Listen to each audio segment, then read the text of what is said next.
Hi Mark, I'm Flora, 张子田. My student number is SO342105. I'm junior at NCUE. Today the title of the speech is Texting is Killing Language, JK, by John McWhorter. Texting is killing language, JK. We always hear that texting is a scourge. The idea is that texting spells the decline and fall of any kind of serious literacy, or at least writing ability, among young people in the United States and now the whole world today. The fact of the matter is that it just isn't true. And it's easy to think that it is true. But in order to see it in another way, in order to see that actually texting is a miraculous thing, not just energetic, but a miraculous thing, a kind of emergent complexity that we are seeing happening right now. We have to pull the camera back for a bit and look at what language really is. In which case, one thing that we see is that texting is not writing at all. What do I mean by that? Basically, if we think about language has existed for perhaps 150,000 years. At least 80,000 years, and what it arose as is speech. People talked. That's what we are probably genetically specified for. That's how we use language most.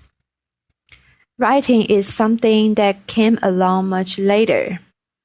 And as we saw in the last talk, there's a little bit of controversy as to exactly when that happened.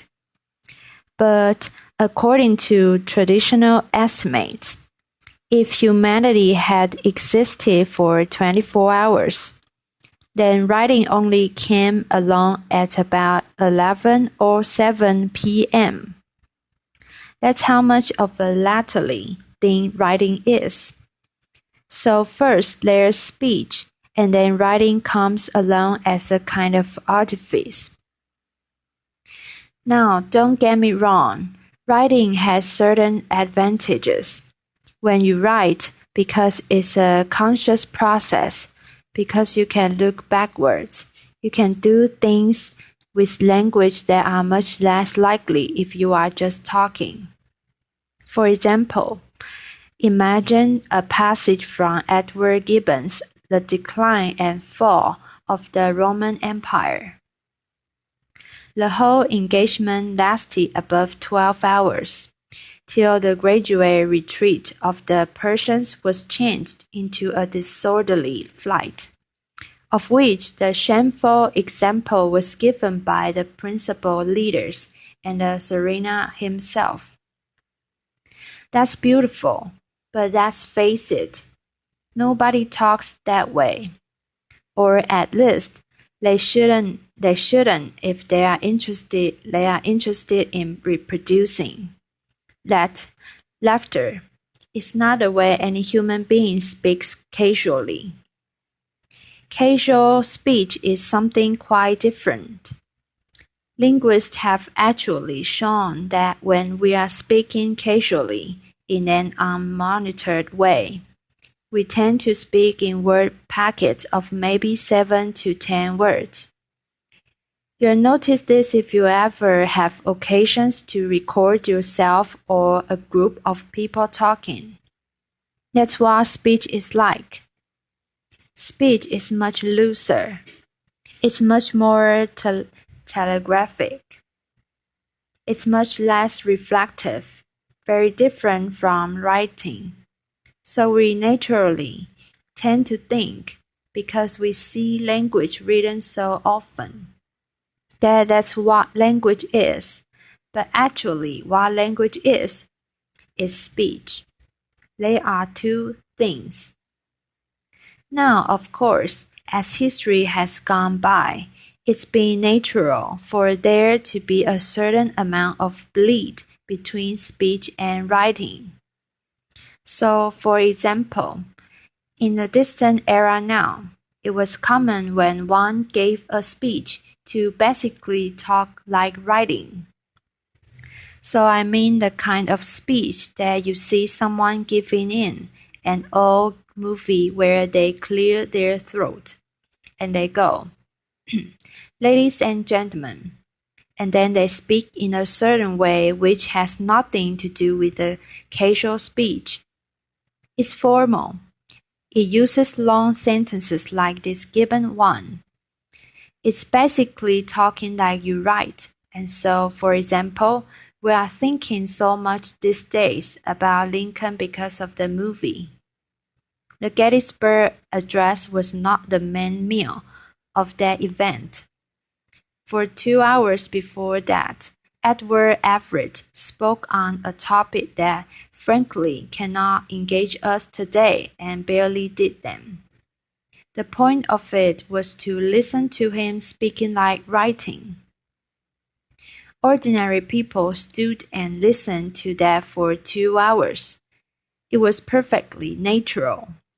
That's what people did then, speaking like writing. Well, if you can speak like writing, then logically it follows that you might want to also sometimes write like you speak.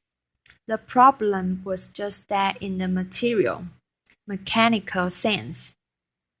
That was harder back in the day for the simple reason that materials don't lend themselves to it. It's almost impossible to do that with your hand except in shorthand, and then communication is limited. On a manual typewriter, it was very difficult, and even when we had electric typewriters, or then computer keyboards, the fact is that even if you can type easily enough to keep up with the pace of speech, more or less, you have to have somebody who can receive your message quickly. Once you have things in your pockets that can receive that message, then you have the conditions that allow that we can write like we speak. And that's where texting comes in. And so, texting is very loose in its structure. No one thinks about capital letters or punctuation when one texts. But then again, do you think about those things when you talk? No, and so therefore why would you when you were texting? What texting is, despite the fact that it involves the brute mechanics of something that we call writing, is fingered speech. That's what texting is. Now we can write the way we talk, and it's a very interesting thing, but nevertheless easy to think that still it represents some sort of decline. We see this general bagginess of the structure, the lack of concern with rules and the way that we are used to learning on the blackboard, and so we think that something has gone wrong. It's a very natural sense. But the fact of the matter is that what is going on is a kind of emergent complexity. That's what we are seeing in this finger speech. And in order to understand it, what we want to see is the way. In this new kind of language, there is new structure coming up. And so, for example, there is in texting a convention, which is LOL. Now, LOL we generally think of as meaning laughing out loud. And of course, theoretically, it does. And if you look at older text, then people use it to actually indicate laughing out loud. But if you text now, or if you are someone who is aware of the substrate of texting the way it's become, you'll notice that LOL does not mean laughing out loud anymore. It's evolved into something that is much subtler.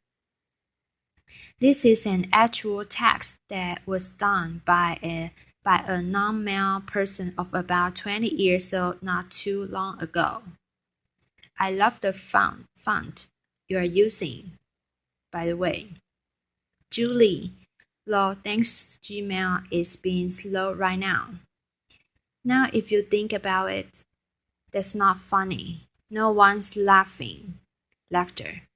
And yet, there it is. So you assume there's been some kind of hiccup. Then Susan says, lol, I know, again more guffawing than we're used to when you are talking about these inconveniences. So Julie says, I just sent you an email. Susan, lol, I see it. Very funny, people, if that's what lol means. This Julie says, so what's up? Susan, lol, I have to write a 10-page paper. She's not amused. Let's think about it. LOL is being used in a very particular way. It's a marker of empathy. It's a marker of accommodation. We linguists call things like that pragmatic particles. Any spoken language that's used by real people has them. If you happen to speak Japanese, think about that little word, ne, that you use at the end of a lot of sentences. If you listen to the way Black youth today speak, think about the use of the word yo. Whole dissertations could be written about it, and probably are being written about it. A pragmatic particle. That's what LOL has gradually become. It's a way of using the language between actual people. Another example is slash. Now we can use slash in the way that we're used to, along the lines of we are going to have a party/networking session. That's kind of like what we are at. Slash is used in a very different way in texting among youth people today. It's used to change the scene. So for example, this Sally person says, so I need to find people to chill with, and Jack says, haha. You could write a dissertation about haha too, but we don't have time for that. Haha, so you are going by yourself. Why? Sally, for this summer program at NYU. Jake, haha, slash.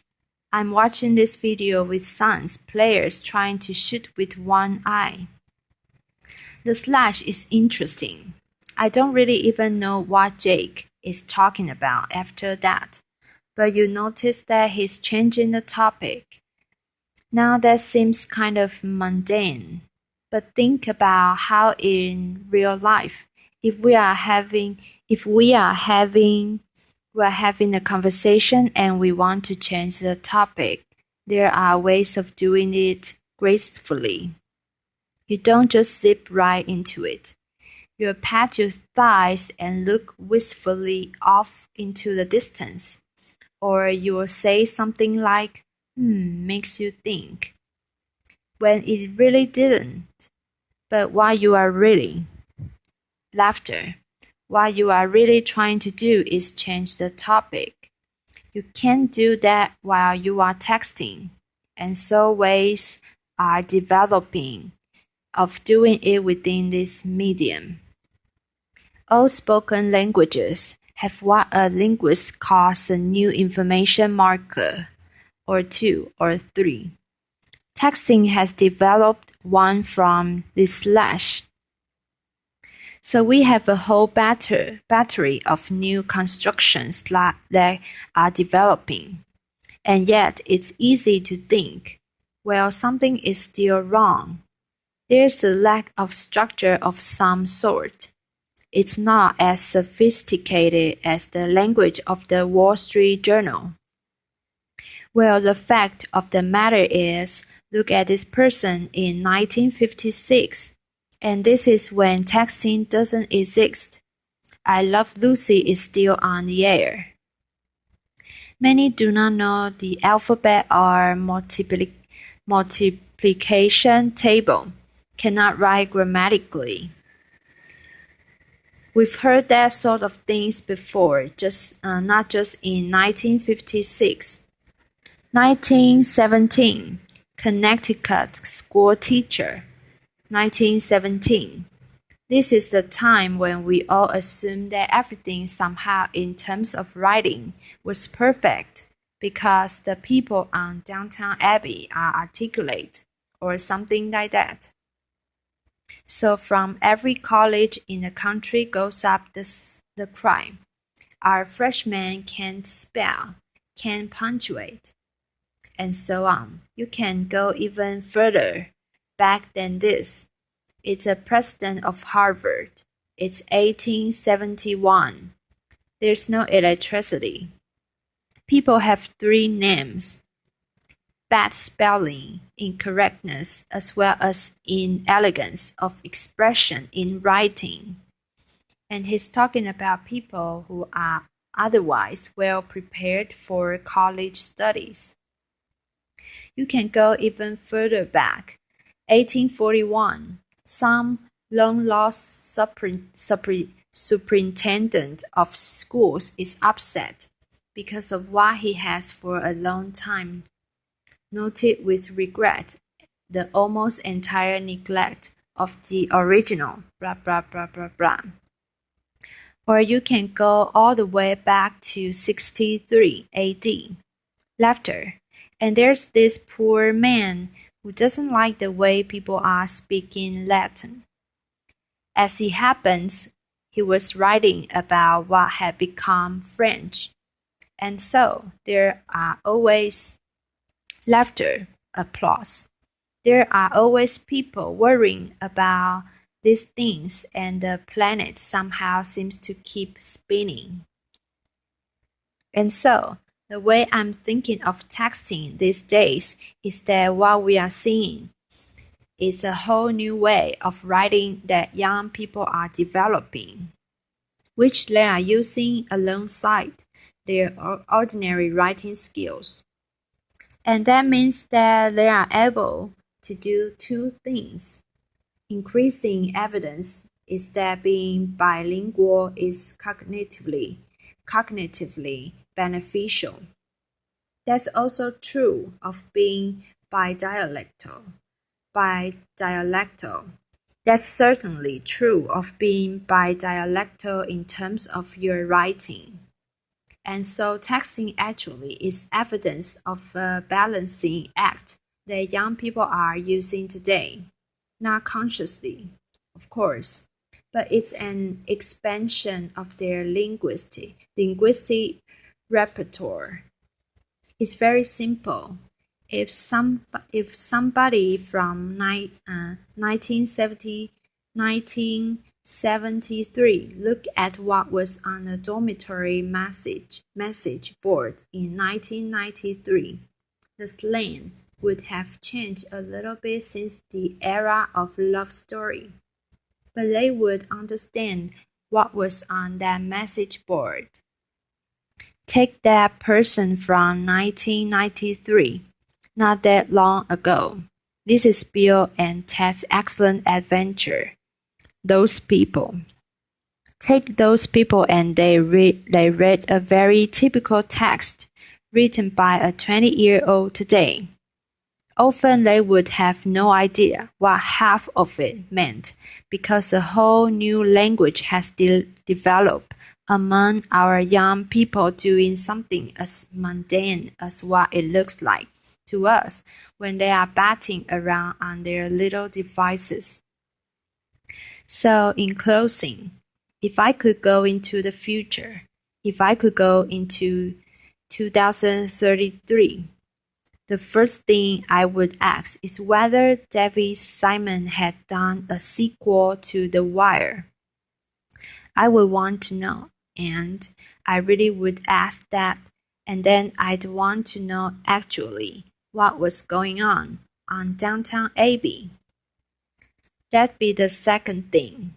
And then the third thing would be, please show me a sheaf of text written by 16-year-old girls, because I would want to know where this language had developed since our times. And ideally, I would then send them back to you and me.